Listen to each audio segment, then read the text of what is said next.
ഉസ്ബെക്കിസ്ഥാനിലെ സമർഖണ്ഡ് എന്ന സാംസ്കാരിക നഗരത്തിലാണ് ഇപ്പോൾ ഞാൻ. നൂറ്റാണ്ടുകളുടെ പാരമ്പര്യമുള്ള ചരിത്ര നഗരമാണിത്. വ്യത്യസ്തമായ ഭൂപ്രകൃതിയാണിവിടെ.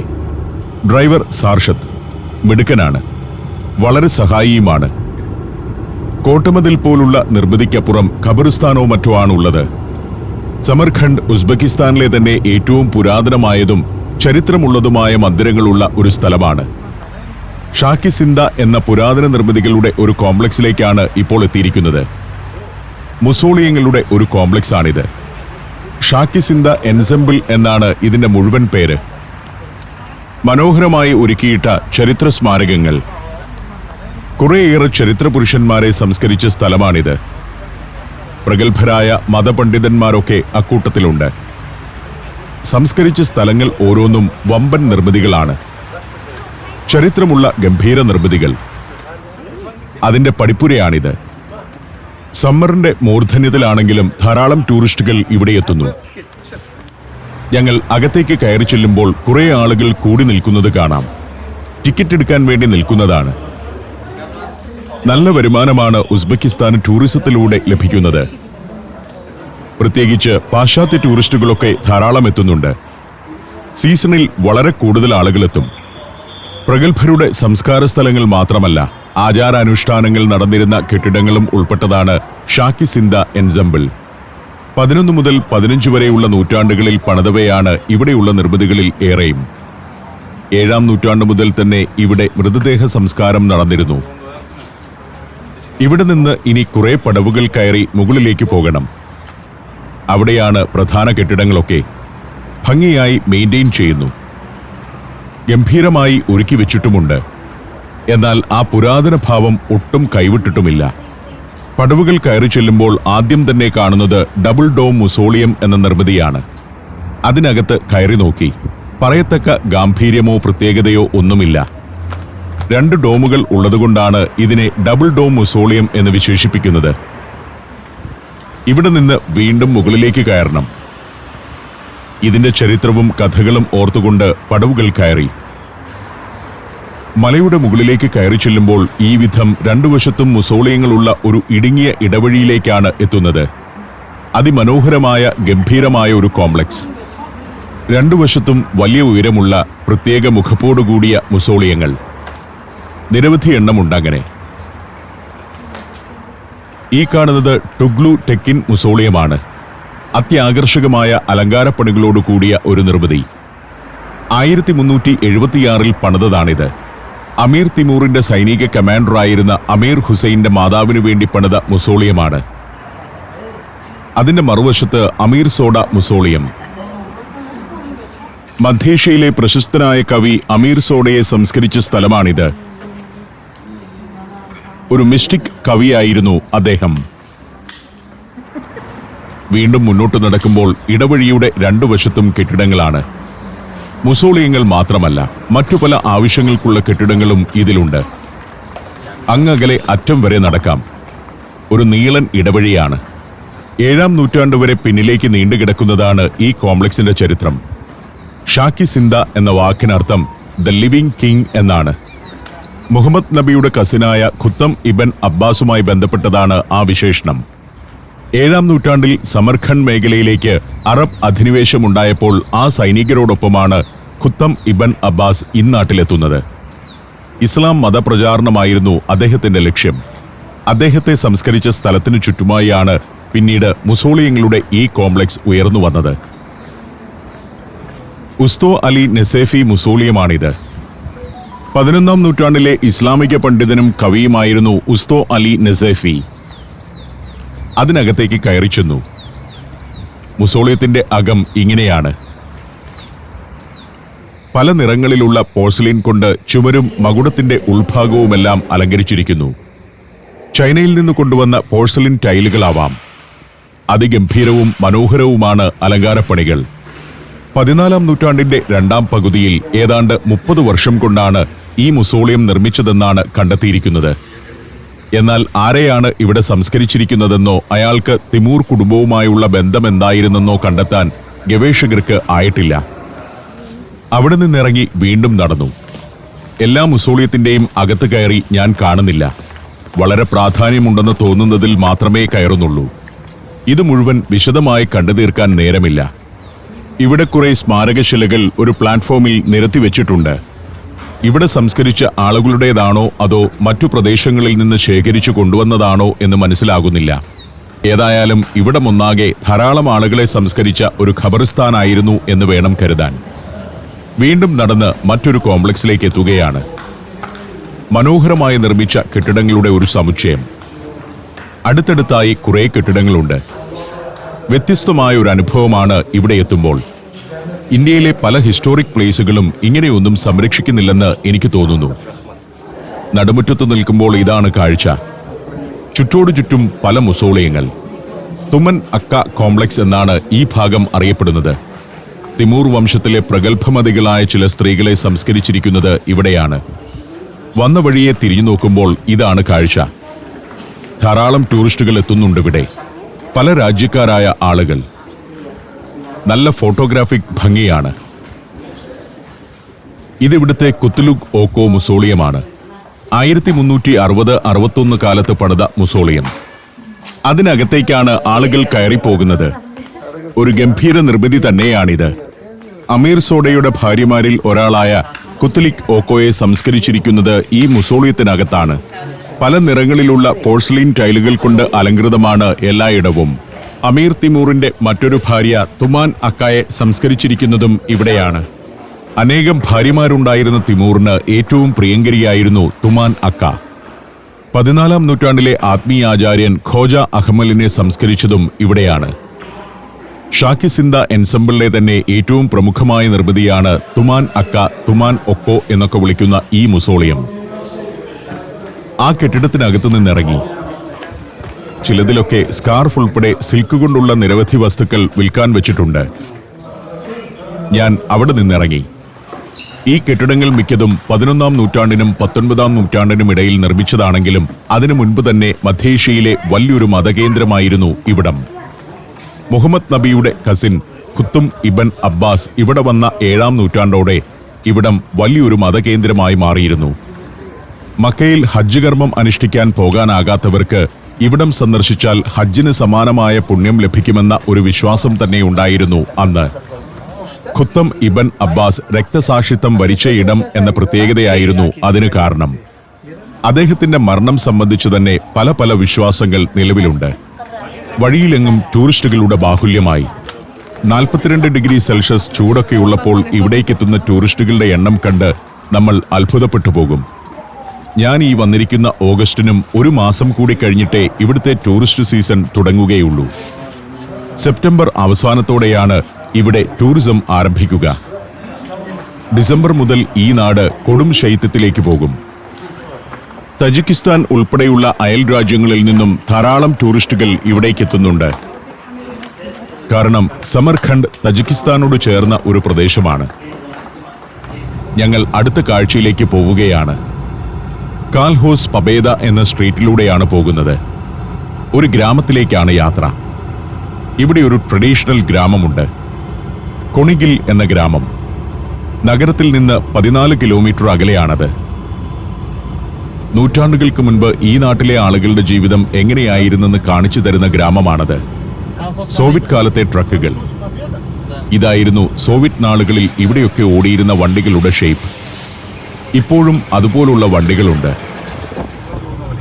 ഈ ഭാഗത്തൊക്കെ നഗരം വളരെ ആസൂത്രിതമാണെന്ന് കാണുമ്പോൾ മനസ്സിലാകും. തലങ്ങും വിലങ്ങും കറണ്ട് കമ്പികളില്ല. വളരെ മനോഹരമായ വഴികൾ, വഴിയോരങ്ങൾ, വിളക്കുകാലുകൾ, പള്ളികൾ. നഗരം പിന്നിട്ട് ഞങ്ങൾ ഗ്രാമീണ സ്വഭാവമുള്ള പ്രദേശങ്ങളിലേക്കെത്തി. പക്ഷേ ഇവിടവും പട്ടണത്തിന്റെ ഭാഗം തന്നെയാണ്. സമർഖണ്ഡിന്റെ പ്രാന്തഭാഗം തന്നെ. അങ്ങനെ പോകുമ്പോൾ അങ്ങകലെ ഒരു നിർമ്മിതി, ഒരു സ്മാരകം പോലെ അല്ലെങ്കിൽ ഒരു ചരിത്ര മന്ദിരം പോലെ അത് ആകാശത്തേക്ക് ഉയർന്നു നിൽക്കുന്നു. ഞാൻ ഡ്രൈവർ സാർഷത്തിനോട് ചോദിച്ചു അതെന്താണെന്ന്. സാർഷത്ത് പറഞ്ഞു അതിൽ കാര്യമൊന്നുമില്ല, അതൊരു ഹോട്ടലാണ്. ജപ്പാനിലെ ഏതോ ഒരു കെട്ടിടത്തിന്റെ മാതൃകയിൽ പണിത ഹോട്ടൽ. പക്ഷേ അതൊരു വിചിത്രമായ നിർമ്മിതിയാണ്. എന്തോ വലിയൊരു ചരിത്ര നിർമ്മിതി പോലെ അതങ്ങനെ തലയുയർത്തി നിൽക്കുന്നു. ഞങ്ങൾ കൊണിഗിൽ ഗ്രാമത്തിലേക്ക് എത്തുകയാണ്. ആയിരക്കണക്കിന് വർഷങ്ങളായി ജനവാസമുണ്ടായിരുന്ന ഗ്രാമമാണ് കൊണിഗിൽ. Germany, Poland, Bosnia and Herzegovina, Kyrgyzstan. Sancharam volume number 19. Full HD-യിലുള്ള ഈ അപൂർവ ദൃശ്യയാത്രാ വിവരണ ശേഖരം സ്വന്തമാക്കാൻ സഞ്ചാരം എന്ന് SMS ചെയ്യൂ. ഫോൺ 9995444222. കൊണിഗിൽ ഗ്രാമത്തിലേക്ക് എത്തിക്കഴിഞ്ഞു. ടൂറിസത്തിനായി ഒരു ട്രഡീഷണൽ വില്ലേജായി ഇവിടം മാറ്റിയെടുത്തത് 2000 ആണ്ടിന് ശേഷമാണ്. പഴയൊരു ഗ്രാമത്തെ പുനഃസൃഷ്ടിച്ചിരിക്കുകയാണിവിടെ. 2-3 നൂറ്റാണ്ട് മുൻപ് ഗ്രാമത്തിൽ മനുഷ്യർ എങ്ങനെ ജീവിച്ചിരുന്നു എന്നാണ് ഇവിടെ കാണാനാവുക. ഇതിനകത്തുകൂടി ഒരു കനാൽ ഒഴുകുന്നുണ്ട്. പുരാതന കാലത്ത് നിർമ്മിച്ച സിയാബ് എന്നൊരു കനാൽ. ഈ കനാലിലെ വെള്ളം പല വഴിക്ക് തിരിച്ചുവിട്ട് അതിൽ സ്ഥാപിച്ച ജലചക്രങ്ങൾ കൊണ്ട് നിരവധി വ്യവസായശാലകൾ പ്രവർത്തിച്ചിരുന്നു. ഇവിടെ ഒരു ഗൈഡുണ്ട്. ഗൈഡ് ഞങ്ങളെ ആദ്യത്തെ കാഴ്ചയിലേക്ക് നയിച്ചു. ഗ്രാമം സന്ദർശിക്കാൻ ഒരാൾ നൽകേണ്ടത് 1.5 ലക്ഷം സോമാണ്. പണ്ട് പേപ്പർ നിർമ്മാണമായിരുന്നു ഈ ഗ്രാമത്തിലെ ഒരു പ്രധാന ജോലി. പണ്ട് മുതലേ ഖുറാനൊക്കെ എഴുതാനുള്ള പേപ്പർ ഉണ്ടാക്കുന്നത് ഇവിടെയായിരുന്നു. ഒരു പ്രത്യേക മരത്തിന്റെ കമ്പ്, അതിങ്ങനെ ഈ വലിപ്പത്തിൽ വെട്ടിയെടുക്കും. ഇതാണ് പേപ്പർ ഉണ്ടാക്കാൻ ഉപയോഗിച്ചിരുന്ന ഒരു അസംസ്കൃത വസ്തു.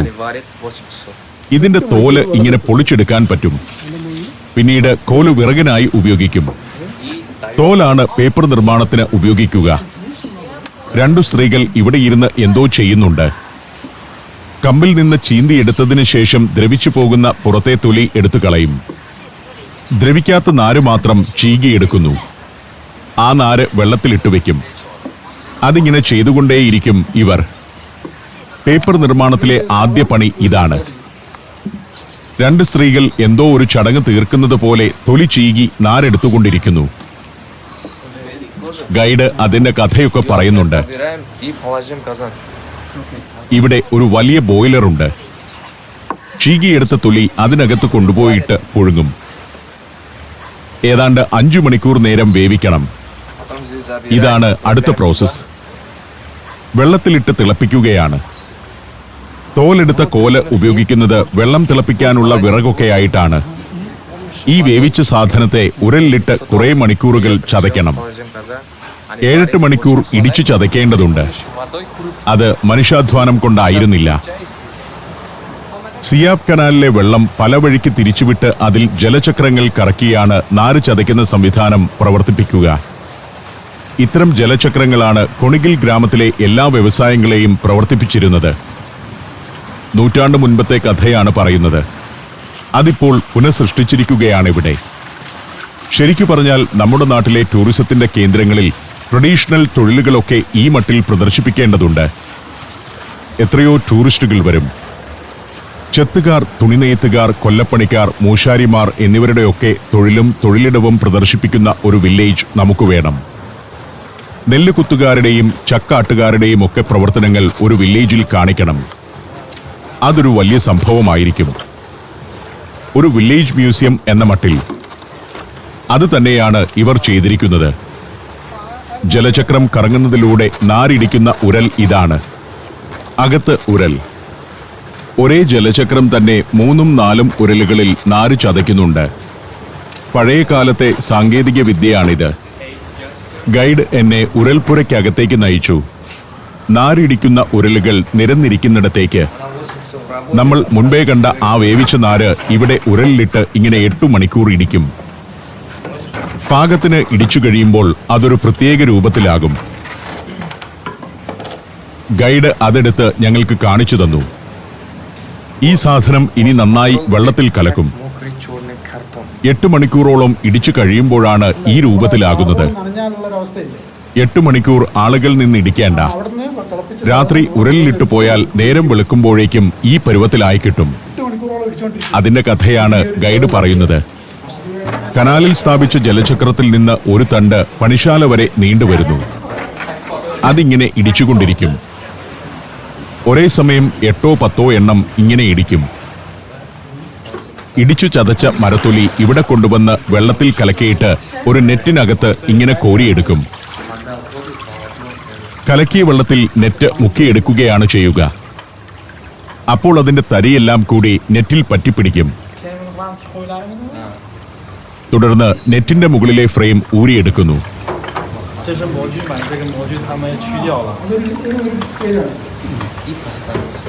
പിന്നെ അതൊന്ന് പ്രസ് ചെയ്യും.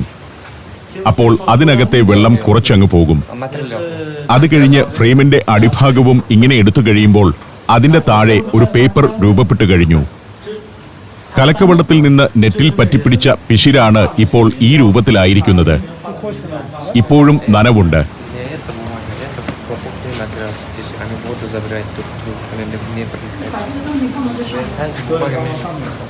കുറെ ആളുകൾ ഇതൊക്കെ കാണാൻ വന്നിട്ടുണ്ടിവിടെ. നനഞ്ഞ ഷീറ്റ് കൊണ്ടുവന്ന് ഒരു പ്രസ്സിംഗ് ടേബിളിൽ വെക്കുന്നു. പ്രസ്സിംഗ് മെഷീൻ ഒന്നുമല്ല, ഒരു പലക. ഒരു 180 ഷീറ്റുകൾ ഇങ്ങനെ അടുക്കി വെച്ച് അതിനു മുകളിൽ ഒരു പലക വെച്ച് അതിനും മേലെ നല്ല ഭാരമുള്ള ഒരു കല്ല് കൂടി വെക്കും. കുറെ മണിക്കൂറുകൾ അതങ്ങനെ ഇരിക്കും. ഉണങ്ങുന്ന പ്രോസസ്സിലുള്ള ഷീറ്റ് ഇങ്ങനെയാണ്. കുറെ മണിക്കൂറുകൾ പ്രസ് ചെയ്ത് വെച്ച് കഴിയുമ്പോഴേക്കും അതിങ്ങനെയാകും. ഓരോരോ ഷീറ്റായി നമുക്ക് വേർതിരിച്ചെടുക്കാം. ഈ എടുക്കുന്നതിനെ കൊണ്ടുപോയി ഉണക്കാനിടണം.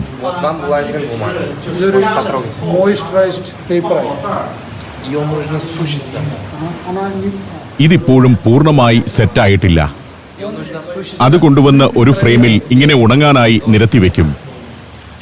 2 മണിക്കൂർ അതിങ്ങനെ വെച്ചു കഴിയുമ്പോഴേക്കും ഉണങ്ങും. ഇങ്ങനെ ഓരോരോ ഷീറ്റായിട്ടാണ് ഉണങ്ങാൻ വെക്കുക. സമ്മറിലാണെങ്കിൽ 2 മണിക്കൂർ കൊണ്ടുണങ്ങും. തണുപ്പ് കാലത്താണെങ്കിൽ 24 മണിക്കൂർ വരെ എടുക്കും. ഇടയ്ക്ക് അവനെ ഒരു ബ്രഷ് കൊണ്ട് ഒന്ന് ഉരച്ചു കൊടുക്കും. ചുളുക്കം വീഴാതിരിക്കാൻ വേണ്ടിയാണ്. പണ്ടുകാലത്ത് പേപ്പർ ഉണ്ടാക്കിയിരുന്ന രീതിയാണിത്. നൂറ്റാണ്ടുകൾക്ക് മുൻപുള്ള വിദ്യ. ചൈനക്കാരാണല്ലോ പേപ്പർ കണ്ടുപിടിച്ചത്. അവർ ഇങ്ങനെയാണ് അതുണ്ടാക്കിയിരുന്നത്. പേപ്പർ ഏകദേശം ഉണങ്ങിക്കഴിഞ്ഞു. ഉണങ്ങിയ പേപ്പർ ഇപ്പോൾ വളരെ റഫാണ്. ഇത് ഇനി മിനുക്കണം. മിനുക്കാനായി വേറൊരു സ്ഥലത്ത് കൊണ്ടുപോയി വെക്കുന്നു. പരുക്കൻ പേപ്പറിനെ ഗ്ലേസിംഗ് പേപ്പർ ആക്കുന്നത് എങ്ങനെയാണെന്നാണ് ഇനി കാണിക്കുന്നത്. അതിന് 2 സാധനങ്ങളുണ്ട്. ഒന്ന് പശുവിന്റെ കൊമ്പ്, മറ്റൊന്ന് ശംഖ്. ഈ 2 സാധനങ്ങൾ കൊണ്ട് പരുക്കൻ പേപ്പറിന്റെ പുറത്ത് നന്നായി ഉരയ്ക്കും. ഇങ്ങനെയാണത്. നന്നായി ഉരച്ചു കഴിയുമ്പോഴേക്കും അത് മെല്ലെ മിനുസപ്പെട്ടു വരും. നല്ല പണിയുണ്ട് അതിന്. ഇങ്ങനെ ചെയ്തു കഴിയുമ്പോഴേക്കും നല്ല തിളങ്ങുന്ന മിനുസമുള്ള പേപ്പറായി മാറുമിത്. ആവശ്യത്തിന് മിനുസപ്പെട്ട പേപ്പറിന്റെ 4 വശവും വൃത്തിയായി മുറിച്ചെടുത്ത് കഴിയുമ്പോഴേക്കും നല്ല ചതുരത്തിലുള്ള കൃത്യമായ പേപ്പറായി അത് മാറും. ഇനി ഇതിനെ ബൈൻഡ് ചെയ്ത് പുസ്തകങ്ങളാക്കാം. ഇതായിരുന്നു നൂറ്റാണ്ടുകൾക്ക് മുൻപ് ബൈബിളും ഖുറാനുമൊക്കെ എഴുതാൻ പേപ്പർ ഉണ്ടാക്കിയിരുന്ന വിദ്യ. ഇതിൽ ഈ വെള്ള നിറമുള്ളത് ചൈനീസ് പേപ്പറാണ്, മോഡേൺ പേപ്പർ. ആ ഇടതുവശത്തുള്ളത്. വലതുവശത്ത് ഈ മഞ്ഞ നിറത്തിലുള്ളത് ഇവിടെ ഉണ്ടാക്കുന്ന തരം ഹാൻഡ് മെയ്ഡ് പേപ്പറാണ്. ചൈനയിൽ നിന്ന് വരുന്ന വൈറ്റ് പേപ്പറിന് 10 വർഷമാണ് അവർ ഗ്യാരണ്ടി തരുന്നതെങ്കിൽ ഈ ഹാൻഡ് മെയ്ഡ് പേപ്പർ 1000 വർഷം ലാസ്റ്റ് ചെയ്യുമെന്നാണ് ഗൈഡ് പറയുന്നത്. നൂറ്റാണ്ടുകൾക്ക് മുൻപ് തന്നെ മതഗ്രന്ഥങ്ങളും രാജകീയ ഉത്തരവുകളും രാഷ്ട്രങ്ങൾ തമ്മിലുള്ള ഉടമ്പടികളുമൊക്കെ എഴുതിയിരുന്നത് ഇത്തരം കടലാസിലാണ്. രാജാക്കന്മാർ അന്യരാജ്യങ്ങളിലേക്ക് സന്ദേശങ്ങൾ കൊടുത്തയച്ചിരുന്നതും അതിൽ തന്നെ. കുറെ ടൂറിസ്റ്റുകൾ എത്തിയിട്ടുണ്ട്. അവരെല്ലാം പുരാതനമായ പേപ്പർ നിർമ്മാണത്തിന്റെ പ്രോസസ് കണ്ടു നടക്കുന്നു. വേറൊരു കെട്ടിടത്തിലേക്ക് ചെല്ലുമ്പോൾ മറ്റൊരു കാഴ്ചയാണ്. ഈ പേപ്പർ കൊണ്ട് ക്രാഫ്റ്റ് ഉണ്ടാക്കുന്നത് നൂറ്റാണ്ടുകൾക്ക് മുൻപത്തെ ഒരു തൊഴിലായിരുന്നു. ഇത്തരം പേപ്പർ കൊണ്ട് വസ്ത്രങ്ങൾ വരെ ഉണ്ടാക്കിയിരുന്നു ഒരു കാലത്ത്. അതൊക്കെ ഇവിടെ പ്രദർശിപ്പിച്ചിട്ടുണ്ട്. വസ്ത്രമുണ്ടാക്കുന്നതിന് അല്പം കടുപ്പമുള്ള പേപ്പറാണ് ഉപയോഗിച്ചിരുന്നത്. നനഞ്ഞാൽ പെട്ടെന്ന് കുതിരാത്ത പേപ്പർ. മാസ്കുകൾ, ബാഗുകൾ എന്നിവയൊക്കെ നിർമ്മിച്ചിരുന്നു. ഇപ്പോൾ അതുകൊണ്ട് ഹാൻഡിക്രാഫ്റ്റ്സും ഉണ്ടാക്കുന്നുണ്ട്. പേപ്പർ പൾപ്പ് കൊണ്ടുണ്ടാക്കുന്ന പ്രതിമകളും മാസ്കുകളും മറ്റും. ഞാൻ ഇതിലൂടെ സഞ്ചരിക്കുമ്പോൾ ചിന്തിക്കുന്ന ഒരു കാര്യം, എത്രയോ പേർ ഈ തൊഴിലെടുത്ത് ഇവിടെ ജീവിക്കുന്നു എന്നതാണ്. എത്രയോ ടൂറിസ്റ്റുകളെത്തി ഇവർക്ക് ധാരാളം പണം നൽകുന്നുണ്ട്. നമ്മുടെ ഗ്രാമീണ മേഖലകളിലെ ടൂറിസം ഗ്രാമങ്ങളെ ഇങ്ങനെയാണ് രൂപപ്പെടുത്തേണ്ടത്. ഗ്രാമങ്ങളിലെ സ്ത്രീകളും പുരുഷന്മാരും ചെറുപ്പക്കാരും വൃദ്ധരുമൊക്കെ അവരുടെ മേഖലയിലെ തൊഴിലും കരകൗശലവും സന്ദർശകർക്ക് മുൻപിൽ കാണിക്കണം. അവരുണ്ടാക്കുന്ന വസ്തുക്കൾ വിൽക്കാൻ വയ്ക്കണം. അത് വാങ്ങിക്കൊണ്ടുപോകാൻ ആളുകളെത്തും, കാണാൻ ടൂറിസ്റ്റുകളെത്തും. അപ്പോൾ 2 തരത്തിലാണ് വരുമാനം. ഇവിടെ കാണാൻ വരുന്നവരിൽ നിന്ന് ഈടാക്കുന്ന ഫീസ് ഒരു വരുമാനം. വിൽപ്പന നടക്കുമ്പോൾ അതുണ്ടാക്കിയവർക്ക് ലഭിക്കുന്നത് മറ്റൊരു വരുമാനം. ഇങ്ങനെയാണ് ടൂറിസം ഒരു നാടിന് പ്രയോജനമുണ്ടാക്കുന്നത്. ഇത്രയും കഴിയുമ്പോഴേക്കും ഇനി നമുക്കൊരു ചായ തരേണ്ട സമയമായി. ഗൈഡ് ഞങ്ങളെ കൊണ്ടുപോയി ഓരോ നാടൻ ചായ 2 പേർക്കും തന്നു. ഇതെല്ലാം ഇതിന്റെ കൂടെയുള്ളതാണ്. ടിക്കറ്റ് എടുത്ത് ഗ്രാമത്തിൽ കയറിയാൽ ഈ ചായയൊക്കെ ഫ്രീ ആണ്. ഞങ്ങൾ അത് കുടിച്ച് അടുത്ത കാഴ്ചയിലേക്ക് പോകാൻ ഒരുങ്ങി നിന്നു.